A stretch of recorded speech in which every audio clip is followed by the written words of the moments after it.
Sportifs, fans des jaunes, vraiment très heureux de vous retrouver après toute une semaine d'absence. Merci de votre fidélité. Aujourd'hui, on parlera bien entendu de la Coupe du Monde Qatar 2022. L'actualité, c'est la liste du sélectionneur de l'équipe de France pour cette messe du football mondial. Elle tombe demain mercredi et ce sera en direct sur TF1. On parlera donc de Jules Koundé. Sera-t-il ou pas sur cette liste? Parce que rien n'est encore sûr. Figurez-vous, Jules Koundé, c'est ce joueur d'origine béninoise. En deuxième partie de podcast, je vous parlerai des écureuils U20. Vous savez qu'ils sont qualifiés pour la prochaine CAN de leur catégorie d'âge. Ils entament la deuxième phase de leur stade de préparation. Le coach Mathias Deguenon a retenu une liste de 26 joueurs. Je vous donnerai les noms de ces joueurs et puis en fin de podcast, on évoquera très brièvement la réaction de Sidney Govou, un autre franco-béninois, après la défaite de l'Olympique lyonnais contre Marseille 1-0. Il est très énervé. Restez jusqu'à la fin pour suivre ce qu'il a dit. Inutile de vous dire que Sidney Govou est l'ancien capitaine de l'OL. Alors on y va tout de suite. Comme indiqué dans le sommaire, on commence par la liste de Didier Deschamps, le sélectionneur de l'équipe de France. Le coach sera demain sur le plateau de TF1 pour donner les noms des 23 ou 26 bleus retenus pour la Coupe du Monde. Si Kylian Mbappé, Karim Benzema ou encore Antoine Griezmann en sont quasiment certains d'être du voyage du Qatar, ce n'est pas le cas de Jules Koundé par exemple. Il y a encore une petite incertitude. Le défenseur du FC Barcelone n'est pas dans le groupe qui va jouer ce mardi contre Osasuna en championnat. Le Français d'origine béninoise s'est blessé aux ischio-jambiers depuis le 29 octobre dernier lors du match face à Valence. Interrogé ce lundi en conférence de presse, le coach du FC Barcelone a quand même donné des nouvelles rassurantes sur Koundé. Selon Xavi, le défenseur tricolore serait apte pour le début de la Coupe du Monde.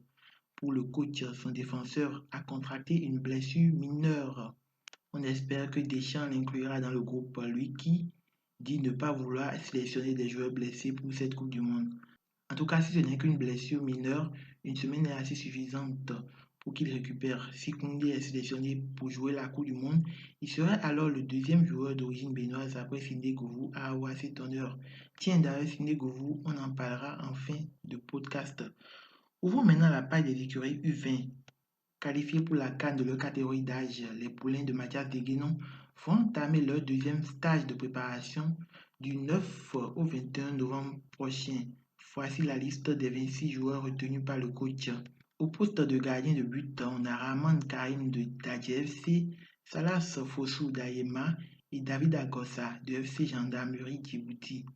En défense, il y a Rabiou Sankamao d'Aspak, Tamin Wourou de FC Gagra en Géorgie, Cyril Aloya des Dragons de Lemé, Ferdinand Sonoundé de Sitatonga, Bachirou Ativi d'Éternel, René Akapo des Requins, Rachid Moumini d'Ayema et Mouril Dossou d'Oignon des Talons. Les défenseurs sont donc au nombre de 9.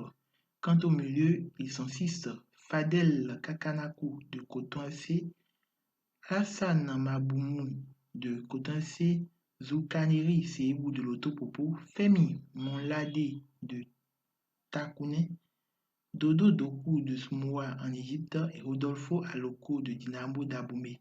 On a 8 attaquants.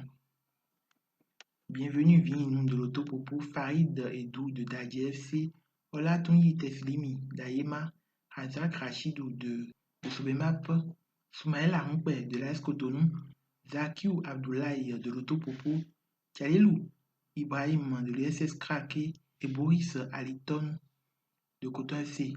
Voici donc les 26 joueurs convoqués par Mathias Deguenon. Il est annoncé un match amical contre l'Égypte lors de cette deuxième phase de préparation.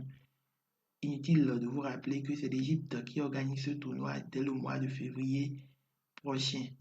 Passons à la troisième partie de ce podcast, et c'est la dernière. Et on parle bien entendu de Sidney Govou. L'ex-attaquant de l'Olympique lyonnais n'a pas du tout apprécié la défaite de l'OL contre l'Olympique de Marseille 1-0. Interrogé par le site Le Progrès, il a démonté les joueurs. Il n'y a pas de bon ou de mauvais dans ce match à Marseille. La prestation de l'OL a été neutre. Or, c'est le pire à mes yeux. contre un Marseille malade au fond du trou après son élimination. Je n'arrive pas à comprendre comment on peut faire une première mi-temps comme ça sans mettre la pression, a déclaré l'ex-international français. Il reconnaît que la mayonnaise prendra avec le temps. L'arrivée de Laurent Blanc a certainement changé des mentalités, mais tu ne sors pas de ce qu'on a vu depuis 3 ans du jour au lendemain. L'OL est à sa place actuellement, comme il a été à sa place la saison dernière. S'il y a une équipe pour qui la trêve va être la bienvenue, j'espère que ce sera l'OL. Ça peut permettre de laver les esprits.